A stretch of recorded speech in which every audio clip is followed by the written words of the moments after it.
What if everything you've been told about building muscle is only half the story? Most people walk into a gym with one belief: lift heavy, eat protein, repeat. And yes, those things matter. But here's what almost nobody is telling you.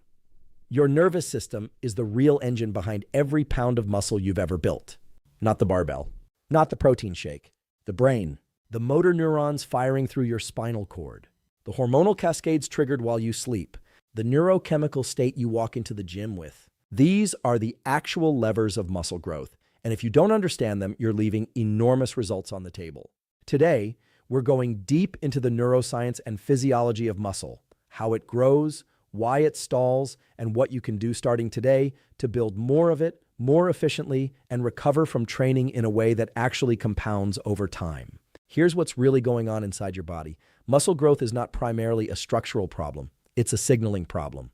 Your muscles don't grow because you broke them down. They grow because the nervous system sends the right chemical signals at the right time, and the body's internal environment is permissive to those signals. Mess up the signaling through poor sleep, chronic stress, bad nutrient timing, or training at the wrong intensity, and you can do everything else right and still plateau. I want to be clear about why this matters beyond aesthetics. Muscle mass is one of the single strongest predictors of longevity. It improves insulin sensitivity, protects your joints, boosts your resting metabolic rate, and maintains your cognitive function as you age. Losing muscle, a process called sarcopenia, begins as early as your 30s and accelerates rapidly after 50. Building and maintaining lean muscle isn't just about performance. It's one of the most powerful anti-aging interventions known to science. So let me walk you through 6 science-backed insights that most training programs completely ignore. By the end of this video, you'll understand the neurological basis of strength, the hormonal window for recovery, the exact tools, including specific supplements, protocols, and timing strategies that can meaningfully change your results. Let's start at the beginning. Not with your muscles, but with your brain. Here's what most people miss. You don't move a muscle directly. Your brain does it for you. Every contraction, and whether you're performing a heavy squat or a simple bicep curl, originates as an electrical signal in your motor cortex, travels down through the brainstem and spinal cord, exits through lower motor neurons, and finally arrives at the muscle via what's called the neuromuscular junction. Only then does the muscle fiber actually contract. Let me explain this with a simple analogy. Think of your muscle as a light bulb. The nervous system is the electrical grid. You can have the most expensive, highest wattage bulb in the world, but if the wiring is weak or the current is low, that bulb will never shine at full power. This is why elite athletes are not simply stronger because they have more muscle tissue. They are stronger because their nervous systems have learned to recruit more muscle fibers, more rapidly with greater synchrony. This is called neural drive, and it is the foundation of strength. The nervous system controls muscle through 3 major control systems: upper motor neurons in the cortex, lower motor neurons in the spinal cord, and central pattern generators, which are the spinal circuits responsible for rhythmic movement patterns like walking, running, and cycling. When you begin a resistance training program, the first 4 to 6 weeks of strength gains are almost entirely neural in origin. Your muscles haven't changed significantly yet. What has changed is the nervous system's ability to recruit and coordinate muscle fibers. What the research shows is that training with high intent, even at submaximal loads, substantially increases motor unit recruitment. A 2024 narrative review published in the Journal of Functional Morphology and Kinesiology confirmed that the technique of moving a weight with maximal intent, regardless of the load, generates greater mechanical tension across the muscle, which is the primary stimulus for hypertrophy. In other words, it's not just the weight on the bar, it's the focused, deliberate neural effort behind the movement. This has a profound practical implication. If you train in a fatigued or distracted state, your nervous system cannot generate maximal motor unit recruitment. You're literally leaving adaptation on the table. The quality of your neural state before you train, your focus, arousal, and readiness directly determines the stimulus your muscles receive. So here are actionable tools. Warm up your nervous system, not just your muscles. Before heavy sets, use explosive warm-up movements, medicine ball throws, jump squats, or band pull-aparts that recruit fast twitch motor units and prime the motor cortex. Use intent as a training variable. On every rep, consciously try to move the weight as fast as possible through the concentric phase. This maximally recruits high-threshold motor units regardless of load. Manage arousal levels. Phase 1 of the day, roughly the first 9 hours after waking, is the period of peak catecholamine, dopamine, and epinephrine activity. For most people, morning or midday training takes advantage of this natural neurological peak. If this kind of science-backed practical content is useful to you, consider subscribing. I post content like this every single day, and every video is built around one goal: giving you tools that actually work. Now let's talk about one of the most persistent myths in the fitness world: the idea that low reps build strength, moderate reps build muscle, and high reps build endurance. You've probably heard it 100 times. 1 to 5 reps for strength, 6 to 12 for hypertrophy, 15 to 20 for toning. It sounds scientific. It's even taught in many certified training programs.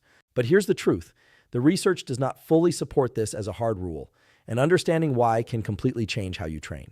A landmark series of studies from Dr. Stuart Phillips' lab at McMaster University showed that as long as sets are taken close to muscular failure, a wide range of loads, from 30% of one repetition maximum all the way up to 80%, produced similar gains in muscle size. Let me say that again: very light weights taken close to failure produced similar hypertrophy to heavy weights. What this tells us is that the primary driver of muscle growth is not the absolute load. It's the metabolic stress and mechanical tension generated within the muscle as it approaches fatigue. Here's a simple analogy for how to think about this. Imagine you're trying to fill a bucket with water. It doesn't matter whether you use a wide hose for a short time or a narrow hose for a long time. What matters is whether the bucket gets full. Muscle fibers are similar. High loads recruit the highest threshold motor units immediately. Low loads recruit them progressively as the lower threshold fibers fatigue. Either way, if you reach the point of near failure, the full spectrum of muscle fibers gets trained. However, and this is critical, strength and size are not the same adaptation. Maximal strength depends heavily on neuromuscular efficiency, the ability of the nervous system to coordinate maximum force output in a short time window. For this, heavier loads in the 3 to 6 rep range remain superior because they specifically train the high-speed, high-power neural firing patterns that define strength. Muscle size can be built across a broad rep range. Peak force production requires heavier, lower rep training. What the research shows is that the most optimal hypertrophy program uses both.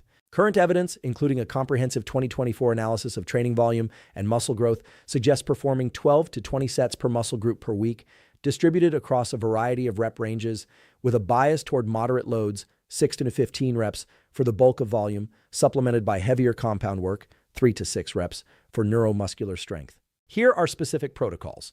For muscle size, 3 to 5 sets of 8 to 15 reps per exercise. Take the last set to within 1-2 reps of failure. Rest 60-90 seconds between sets to maintain metabolic stress. For strength, 4 to 6 sets of 3 to 5 reps at 80-90% of 1 RM. Rest 3 to 5 minutes between sets to allow full neural recovery. Do not sacrifice this rest. It is not laziness, it is physiology. Weekly volume. Aim for 12-20 working sets per muscle group per week. More is not always better. Recent evidence suggests that going beyond 20-plus sets per muscle per week may produce diminishing returns for most trained individuals and increases injury risk. Progressive overload. Add either weight or reps each week. This is non-negotiable. The nervous system only adapts to demands that exceed what it has already mastered. Let's now talk about something almost no training program accounts for: the internal hormonal environment that either allows your muscles to grow or actively works against it. Here's what's really going on inside your body after a hard training session. You've created mechanical tension in the muscle fibers, you've generated metabolic stress, and you've initiated a cascade of cellular signaling. But here's the thing: the workout is just the stimulus. The actual growth happens later. And whether it happens at all depends entirely on your hormonal environment in the hours and even days that follow. The 3 hormones most central to this process are testosterone, IGF-1, insulin-like growth factor 1, and cortisol. Think of testosterone and IGF-1 as construction workers. They drive protein synthesis, activate satellite cells, the stem cells of muscle tissue, and trigger the mTOR pathway, which is the molecular switch that turns on muscle protein synthesis. Cortisol, on the other hand, is the demolition crew. It degrades muscle protein and promotes catabolism. Muscle growth is the net result of construction outpacing demolition. Resistance training acutely raises all 3 of these hormones. The ratio between anabolic signals and cortisol in the post-workout window largely determines whether you're in a net anabolic state. And here is where most people make a critical mistake. They chronically elevate cortisol through overtraining, undersleeping, excessive caffeine, or unmanaged psychological stress, and wonder why they can't build muscle despite training hard. Research published in the Journal of Clinical Endocrinology confirms that even a single night of sleep deprivation reduces testosterone by approximately 24% and increases cortisol by 21%. Muscle protein synthesis drops by roughly 18% under these conditions. This is not a marginal effect. This is the difference between adapting and stagnating. There are several hormonal leverage points you can use immediately. Train in the anabolic window of your day. Testosterone peaks in the morning for most people. If your schedule allows, morning to midday resistance training aligns with this hormonal peak. However, research also shows that consistent afternoon training produces superior strength gains over time, likely due to the elevation of body temperature and increased neuromuscular efficiency later in the day. The bottom line, consistency of timing matters more than the specific hour. Manage your cortisol load. Cortisol is not inherently bad. It's the chronically elevated state that kills muscle. Limit training sessions to 45-75 minutes. Beyond this window, cortisol begins to rise significantly, while anabolic hormones decline. Shorter, more intense sessions are often more anabolic than prolonged, fatiguing ones. Use compound movements to maximize the hormonal response. Squats, deadlifts, rows, and presses trigger a far greater anabolic hormone release than isolation exercises because they recruit more total muscle mass and create a larger systemic stress signal. Leucine as a hormonal trigger. The amino acid leucine, found in high concentrations in whey protein, eggs, and meat, directly activates the mTOR pathway, initiating muscle protein synthesis independently of insulin. Consuming 2 to 3 grams of leucine per meal at 3 to 4 meals per day is one of the most evidence-supported nutritional strategies for maintaining an anabolic state.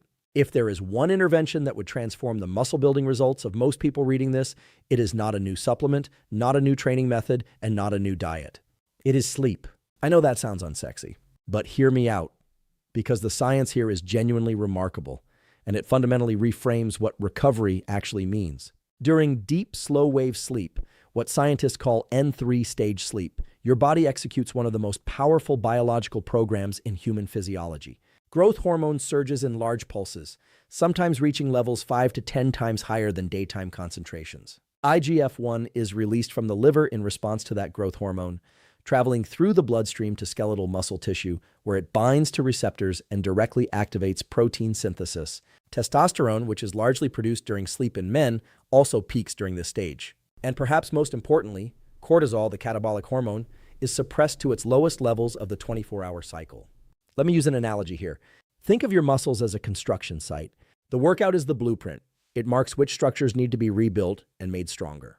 But the actual building happens at night, when the construction crew arrives, the supply trucks roll in, and the site is quiet. Sleep is not rest from the process of building muscle. Sleep is the process of building muscle. What happens when you cut this short? A study from Lehman and colleagues, widely cited in exercise physiology literature, found that one night of complete sleep deprivation raised cortisol by 21%, dropped testosterone by 24%, and reduced muscle protein synthesis rates by 18%. Not over weeks, after a single bad night. And research in the journal Sports Medicine has confirmed that chronic sleep restriction, even 5 to 6 hours per night rather than full deprivation, progressively impairs multi-joint strength performance, particularly in compound lifts like squats and bench presses. Here's what to do about it. Prioritize 7 to 9 hours of sleep. This is not a luxury. It is the primary anabolic window of your 24-hour cycle. Athletes who sleep 9 hours versus 5 hours show measurably greater muscle protein synthesis, faster strength gains, and lower injury rates. Consume protein before sleep. Research from Maastricht University, led by doctors Tromelin and Van Loon, showed that protein ingested prior to sleep is effectively digested and absorbed overnight and directly stimulates muscle protein synthesis during the recovery period. A dose of 30-40 grams of slow-digesting casein protein 30 minutes before bed is one of the most evidence-based nutritional strategies for overnight muscle recovery. Protect your deep sleep with light discipline. Overhead, bright light in the 2 to 3 hours before bed suppresses melatonin and reduces slow-wave sleep quality. Shift to dim, low-position light sources in the evening. This isn't just sleep hygiene. It's directly protecting the hormonal cascade that builds your muscle overnight. Use NSDR or Yoga Nidra for daytime recovery. Non-sleep deep rest protocols. 20-minute guided relaxation scripts that bring you to the edge of sleep without fully entering it have been shown to accelerate recovery of the nervous system between training sessions. These are particularly valuable if you train twice per day or have high overall life stress. Now let's address something that generates enormous confusion in the fitness world: protein. Not whether you need it, that's settled, but how much, when, from what sources, and how to distribute it throughout the day for maximum muscle protein synthesis. Here's what's really going on inside your body every time you eat protein. Dietary protein is broken down into amino acids, which enter the bloodstream and become available to skeletal muscle for repair and growth. But muscle protein synthesis is not simply switched on by the presence of amino acids. It requires a specific threshold to be crossed, governed largely by the amino acid leucine. Think of leucine as the key that starts the engine. Without sufficient leucine per meal, the mTOR pathway doesn't activate fully and muscle protein synthesis remains low, even if you've consumed a large total amount of protein across the day. This is why meal distribution matters enormously. Spreading 150 grams of protein across 4 to 5 meals, each containing 30 to 40 grams, consistently outperforms eating the same total protein in 1 to 2 large meals because each meal independently triggers a full mTOR activation event. The research supports a target of 0.7 to 1 gram of protein per pound of body weight per day for most resistance-trained individuals, with an upper range of 1 gram per pound, showing continued benefits in those training at high volume. Here is where most people go wrong. They obsess over the post-workout protein window while ignoring the rest of the day. The anabolic window, the 30-minute window immediately after training, is real but smaller than often portrayed. More important is total daily protein intake and distribution. A 2024 scientific review covering over 30 years of nutritional hypertrophy research confirmed that consistent daily protein intake, distributed evenly across meals, is the primary nutritional driver of lean mass accumulation. Practical Protein Architecture Protocol. Total daily protein, 0.711 g per pound of body weight, approximately 1.6, 2.2 g per kilogram. Per meal dose, 30-40 grams per meal, 3-4 times per day. Each meal should contain at least 2 to 3 grams of leucine. Best sources: whey protein, highest leucine content per gram, fastest absorbed, eggs, lean meats, Greek yogurt, and cottage cheese. For plant-based diets, rice and pea protein blends approximate the leucine profile of animal proteins. Post-workout, 20-40 grams of whey or whole food protein within 1-2 hours of training. This timing matters most in a fasted training state. Pre-sleep, 30-40 grams of casein protein. Its slow digestion rate means amino acids are available to muscle tissue throughout the entire overnight period. Carbohydrates matter too. Insulin, triggered by carbohydrate intake, is a powerful anabolic cofactor. It drives amino acids into muscle cells and suppresses protein breakdown. A moderate carbohydrate intake around training, 30-60 grams of complex carbs before and again after, synergizes powerfully with protein to maximize the anabolic response. One underappreciated micronutrient, creatine.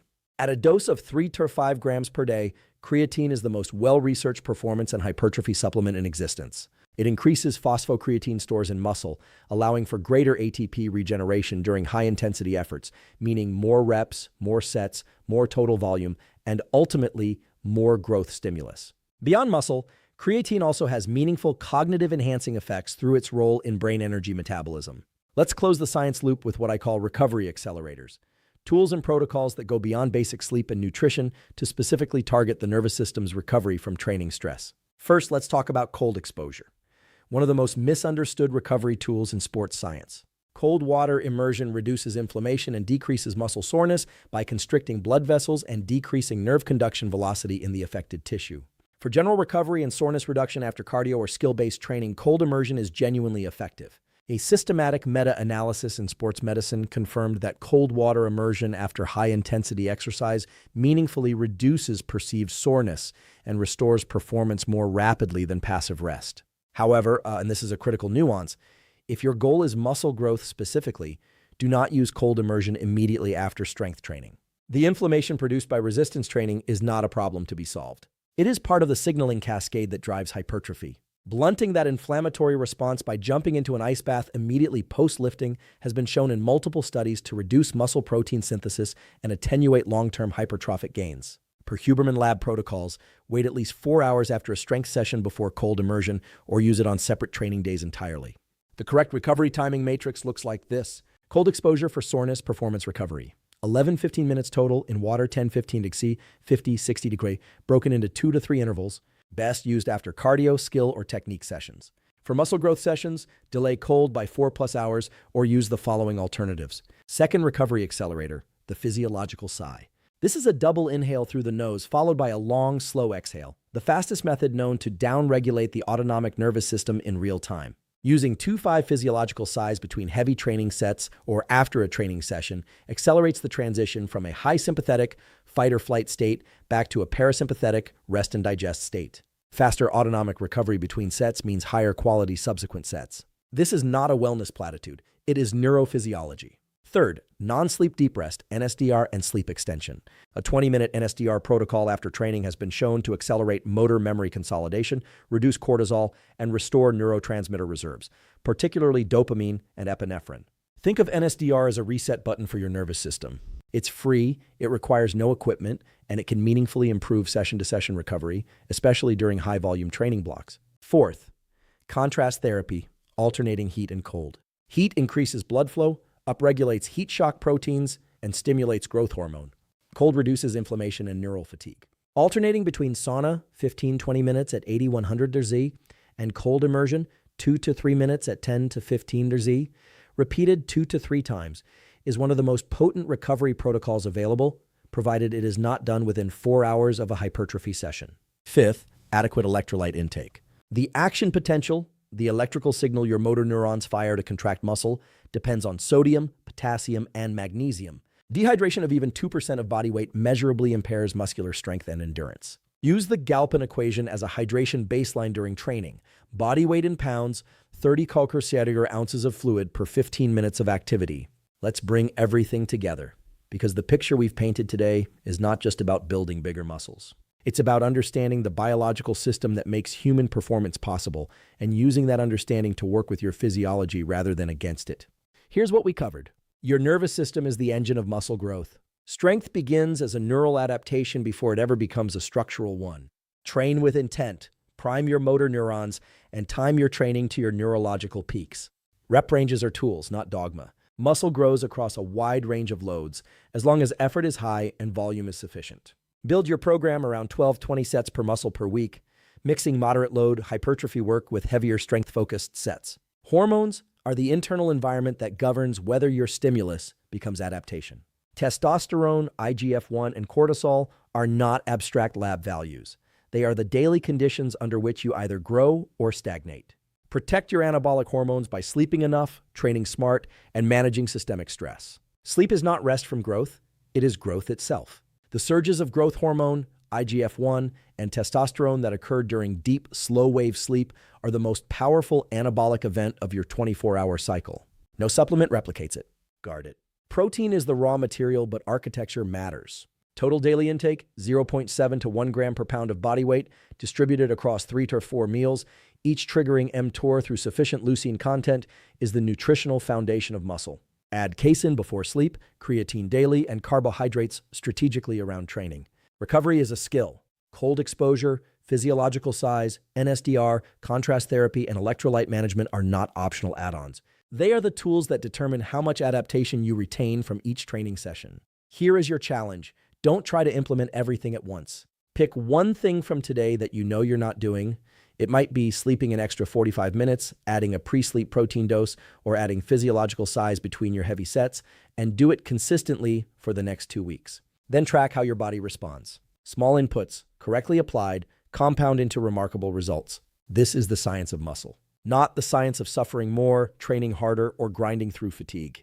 It's the science of working intelligently with the most sophisticated biological machine ever built, your own nervous system.